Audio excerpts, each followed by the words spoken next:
বিজ্ঞানে কি কি রাখা থাকা দরকার বা কি কি ইনক্লুসিভনেস রয়েছে মানে ইনক্লুশন রয়েছে এবং তার বেস মানে হচ্ছে ভিত্তি কার উপর দাঁড়িয়ে এই বিষয়টা তৈরি করা হয়েছে। এবার দেখো এখানে বিষয়টা হচ্ছে ভেরি ইম্পর্টেন্ট, আমাদের আগে জানতে হবে যে ইভিএস কে কেন আমি ফোকাস করছি, কারণ ইভিএস হচ্ছে তোমরা ক্লাস 1 to 5 এই সেকশন বা এই ক্লাসে অবশ্যই পড়ানো হয়। পরিবেশ বিজ্ঞান যে সাবজেক্ট বা বিষয় সেটা ক্লাস 1 to 5 এ রাখা হয় এবং তার যখন ওরা 7 এ যায় তখন কিন্তু পরিবেশ বিজ্ঞানকে আবার ভাগ করে দেওয়া হচ্ছে, সেরকম করে দেওয়া হচ্ছে ভৌত বিজ্ঞানকে আলাদা করে জীবন বিজ্ঞানকে আলাদা করে, যেটা সবাই মিলে পরিবেশ বিজ্ঞান হিসেবে ওরা 1 to 5 পড়ছে। এটা হচ্ছে বেসিক ধারণা। এইবার এই ধরনের কোন বই আমরা পড়বো পরিবেশ বিজ্ঞান তো বোঝার নাম না, যেটা 1 থেকে 5 নম্বর ক্লাস অবধি পড়া হয় সেটাকে বোঝার নাম হচ্ছে আমাদের পরিবেশ। খুব ইম্পর্টেন্ট জিনিস, আমাদের পরিবেশে দুরকম পরিবেশের উপর গুরুত্ব দেওয়া হয়। আমাদের পরিবেশের মধ্যে দুরকম পরিবেশ হচ্ছে, একটা হচ্ছে সামাজিক মানে যেটা হচ্ছে সোশ্যাল এনভায়রনমেন্ট, ঠিক আছে, একটা সোশ্যাল, আর আরেকটা হচ্ছে ফিজিক্যাল মানে ভৌত, ঠিক আছে। দু রকমের এনভায়রনমেন্টের কথা আমরা বলবো। এবার দেখো খুব সুন্দর জিনিস, এই যে সোশ্যাল বা সামাজিক পরিবেশ এর মধ্যে তো কোনো লিভিং জিনিস নেই, এর মধ্যে লিভিং জিনিসটা রয়েছে, তার মানে এই জায়গাটা আমরা যেটা বলছি সেটাই আমাদের জীবন বিজ্ঞান। আর এই যে পার্টটা ফিজিক্যাল সায়েন্স বা ফিজিক্যাল বা ফিজিক্স না ফিজিক্যাল মানে ভৌত,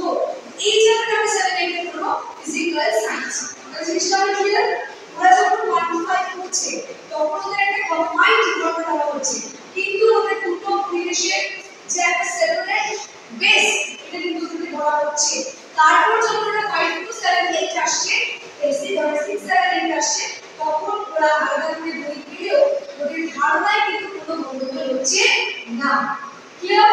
বেস স্ট্রং হয়ে গেল ফ্রম ক্লাস 1 to ক্লাস 5। এইবার আমাদের প্রথম হচ্ছে সোশ্যাল এনভায়রনমেন্ট বা সামাজিক পরিবেশ। এখানে কি বলবে সোশ্যাল এনভায়রনমেন্ট মানে সবার আগে কি বলবে, আমি সব বাচ্চাদের কথা বলছি, সবার আগে কি বলবে এটা তোমরা জানো নিউক্লিয়ার ফ্যামিলি, জয়েন্ট ফ্যামিলি এর ধারণা হয়, ফ্যামিলি ট্রি এর ধারণা হয়, রিলেশনশিপের ধারণা হয়, এই ধারণাগুলো কিন্তু আমাদের লোয়ার ক্লাসে থাকে। তাহলে এখানে গুরুত্ব দেওয়া হচ্ছে। প্রথম যে সম্পর্কের উপর গুরুত্ব দেওয়া হচ্ছে আন্ডার সোশ্যাল, সেটা হচ্ছে ফ্যামিলি এন্ড রিলেশন। এখনই বললাম বাবা মা, ঠিক আছে, তাহলে ফ্যামিলি এন্ড রিলেশন এটা হচ্ছে প্রথম যার উপর গুরুত্ব দেওয়া হয়, ঠিক আছে। কি বলছে দেখো, প্রথম হচ্ছে তুমি যদি একদম পুরনো শিক্ষা ব্যবস্থায় চলে যাও তাহলে ওদেরকে কোথাও পড়তে হবে আশ্রমে, তো আশ্রমে তাদের আন্ডারে ওদেরকে পড়তে হবে মানে গুরু, মানে এই যেটাকে ওই গুরুকুল সিস্টেম যেটাকে বলছে, গুরু যদি বলে দিতে যে এখন দিন তাহলে ওরা সেটাই চোখ বন্ধ করে বিশ্বাস করতে যে হ্যাঁ এখন দিন, তাহলে ওনার থেকে যা যা ওরা শুনছে, যা যা ওরা যে রকম ধরনের মানুষরা পারসিভ করছে সবটাই ওদের বিশ্বাসযোগ্য ছিল। এটা প্রথম। পরবর্তীকালে আর কি পরিবার এবং পরিবেশ, তার মানে কি ফ্যামিলি এবং রিলেশনশিপ এইটা শুধুমাত্র একা একা হতে পারে না, আবার এটা যদি একা হতো তাহলে রিলেশনের কোনো জায়গা নেই। রিলেট করা মানে কি সম্পর্ক স্থাপন করা, তাহলে সম্পর্ক কি একা একা সম্ভব না, অন্য সম্পর্ক তো হয় না, তাও হয়, অন্যের জন্য আরেকজনকে দরকার আর আন্তর্ক্ষেত্রে ভ্যারাইটি অফ গ্রুপের দরকার। তুমি যাই করো না কেন, if you want to establish a relationship then you need one to another, একজনের সাথে আরেকজন, তাহলে ফ্যামিলি এন্ড রিলেশন। তাহলে এক্ষেত্রে কি প্রথম হচ্ছে পরিবারের মধ্যে নিজেদের মধ্যে সম্পর্ক স্থাপন, তারপরেরটা হচ্ছে যার মধ্যে আমরা বাস করছি, কার মধ্যে আমরা বাস করছি, পরিবেশ বলে বা সমাজ বলে, তাদের সাথে বা সেই সব উপাদানের সাথে আলোচনা দুটোই আমার কাছে মানে দুটোরই ধারণা ওরা লোয়ার ক্লাসে কিন্তু এইভাবে পেতে থাকে। তারপরে এটা কি বলছে, যেমন ধরো তার মানে হচ্ছে ফ্যামিলির ধারণা যেমন হয়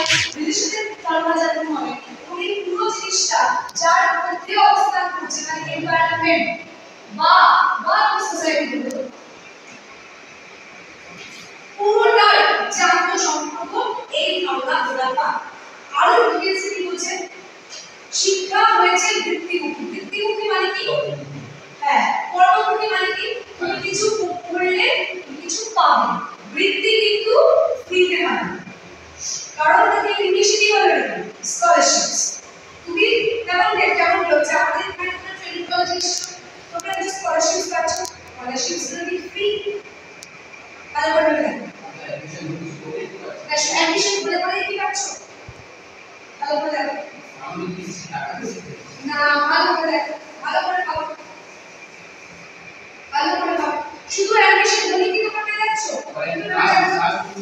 হ্যাঁ আগে তোমাকে একটা এলিজিবিলিটি শো করতে হচ্ছে এবার ধরো আমি কাজটাকে যদি একটা এলিজিবিলিটি বলি শুধু কাজটা ভিত্তিতে কি পাচ্ছি আর তুমি মার্কস হ্যাঁ এই যে তাহলে এলিজিবিলিটি তাহলে মার্কস তো বলতে পারবো না কি বলবে এটাকে তাহলে মেরিটস কি তুমি ফ্রিতে পেয়েছো তুমি আর্ন করেছো ঠিক আছে এটা একটা এলিজিবিলিটি এটা হলো বাই ডিফল্ট কিন্তু এটা তো একটা এলিজিবিলিটি আমি জাস্ট বেসিক একটা স্কলারশিপের কথা বলছি তুমি যে কোনো ধরনের স্কলারশিপ দেখো বা যে কোনো ধরনের বৃত্তিমূলক শিক্ষা বা বৃত্তিমূলক পরীক্ষা দেখো সেটাতে তোমরা যদি এলিজিবল হও তারপর তুমি যদি প্রপারলি পারফর্ম করো তবে you will get the reward or you will get the award যে award তো বলা যায় না reward মানে পুরস্কার ঠিক আছে তাহলে বলো এইবার এখানে কি বলছে যে ওকে মুখস্থ করে রেখে যদি আমি এটাকে মানে এবার যদি আমি এটাকে কোনো বৃত্তিমূলক মানে এটাকে যদি আমি বলি মেরিট বেস যদি বলি তাহলে মেরিটের সাথে নোট লার্নিং এর সম্পর্ক স্থাপন করা যাচ্ছে মেরিট বেসের সাথে নোট লার্নিং এর সম্পর্ক নোট লার্নিং মানে কি নোট লার্নিং মানে কি মুখস্থ বিদ্যা তাহলে সেটাকে ডাইরেক্ট যাচ্ছে মুখস্থ মেমোরাইজেশন পাওয়ার বা মেমোরাইজিং পাওয়ার ইজ গুড কিন্তু মেরিটের সাথে কিন্তু শুধুমাত্র এই ধরনের লার্নিং যায় না তাহলে আমি বিশেষ করে পরিবেশ when you are dealing with some living things যেটা সবসময় কি হচ্ছে not static one it's always changing সেখানে কিন্তু মুখস্থর মাধ্যমে সেটা অ্যাচিভ করা আমাদের সম্ভব হয় তাহলে আমি এমন ধরনের পাঠ্যক্রম রাখবো যেখানে পরিবেশ বিজ্ঞান পড়াতে সেটা অনেকটা বেশি অ্যাক্টিভ পার্টিসিপেশন বা নোট লার্নিং এবারে শুধুমাত্র মেমোরাইজেশন থেকে দূরে আসবে যদি আমি শুধুমাত্র মুখস্থের দিকে চলি তাহলে সেটা প্রপার যে পারসেপশন সেটা কিন্তু হবে না এবার কি বলছে এবার এটা কি শেখাবে শেখাচ্ছে হচ্ছে আমি যদি একজন ইন্ডিভিজুয়াল যেমন বলা হয় স্ট্যাটিস্টিক্যাল বিশেষ শুনে থাকবে তুমি যদি একজন মহিলাকে এডুকেট করো একটা মহিলাকে তুমি এডুকেট করো তাহলে তুমি কি করবে আলটিমেটলি মানে অনেক কমিউনিটিতে তুমি এডুকেট করছো এটা বলা হয় এবার কেন কমিউনিটি বলা হয় কারণ ওরা কিন্তু একটা ডিসঅ্যাডভান্টেজ বা বলতে পারো যে পিছিয়ে পড়া হবে ব্যাকওয়ার্ড সেকশনের মধ্যে ওরা হচ্ছে জাস্ট একটা এক্সাম্পল তার মানে হচ্ছে বিষয়টা যে তোমাকে যদি সমাজকে এগিয়ে নিয়ে যেতে হয় তাহলে আলটিমেট মেথড তোমাকে কোথায় কাজ করতে হবে মানে গোড়া এই গোড়াতে মানে ইন্ডিভিজুয়াল বা ব্যক্তিগত শিক্ষার উপর যদি আমি গুরুত্ব দিই তাহলে এইটা আমাকে কে বলে দেবে মডার্ন কনসেপ্ট অফ ফ্যামিলি বুঝতে পারছি রিলেশনগুলো বুঝতে পারছি এইবার যদি কোনো পরিবেশ একটা লাইন বলি যদি কোনো পরিবেশ এই রিলেশন ব্যাপারটা মানে এই রিলেশন ব্যাপারটা থেকে বেরিয়ে যায় এটা যদি বেরিয়ে যায় তাহলে সেটা কেমন পরিবেশ বা কেমন সোসাইটি সম্পর্কহীন যদি হয় তাহলে সেটা কেমন হবে বেকার যন্ত্রণাতে পরিণত হয়ে যায় জিনিসটা মেকানিক্যাল হয়ে যাওয়া তাহলে এই জিনিসটা পাঠ্যক্রমে সেই ফ্লেক্সিবিলিটি থাকতে হবে তুমি যখন পরিবেশ বিজ্ঞান বোঝাচ্ছ তুমি শুধুমাত্র বলে দেবে এটা তোমার বাবা এটা তোমার মামাই না ওটা হচ্ছে ভ্যালু ওটা হচ্ছে নীতি মোরালস ভ্যালু এই গুলো ওর মধ্যে তৈরি করতে হবে ঠিক আছে নেক্সট হচ্ছে যদি এই জিনিসগুলো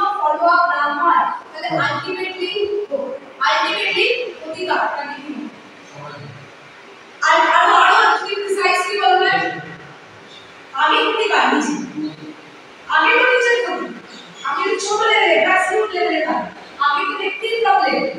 আগে তো সেখানে তুমি তোমার বাড়ির একজনকে অশিক্ষায় রেখে চাইছো তুমি তোমার ফ্যামিলি যে ট্রি সেখানে তুমি অশিক্ষাকে রেখে দিচ্ছ তারপর তো আমি বিবার ওয়ার্ডে যাব লাস্ট হচ্ছে দেখো ওর আরেকটা খুব ইম্পর্টেন্ট জিনিস সোশ্যাল কোড এবার যদি কেমন বলো আমি যদি ইকোসিস্টেমে কি থাকে প্রোডিউসার থাকে তারপর আমার কনজিউমার থাকে তারপর কনজিউমার আলাদা হয় মান তারপর আবার ডিকম্পোজার এটা তো নরমাল ইকোসিস্টেম বাস্তব যেটা আমাকে ব্যালেন্স করছে এবার এখানে যদি কোনো সমস্যা হয় তাহলে বাস্তবে কি সমস্যা হবে প্রবলেম হবে সবাই আমরা যদি প্রবলেম হবে ঠিক একই রকম হবে তার মানে একটা ইকোসিস্টেমের মধ্যে প্রত্যেক কটা জিনিস ইম্পর্টেন্ট কোনোটাকে তুমি যদি বাদ দেওয়ার চেষ্টা করো তাহলে পুরো সেই জায়গার ইকোসিস্টেম উইল বি ডিস্ট্রয়েড তাহলে ঠিক তেমন ভাবে তুমি যদি সমাজ বা এনভায়রনমেন্ট বা তার মধ্যে থাকাকালীন উৎপাদনের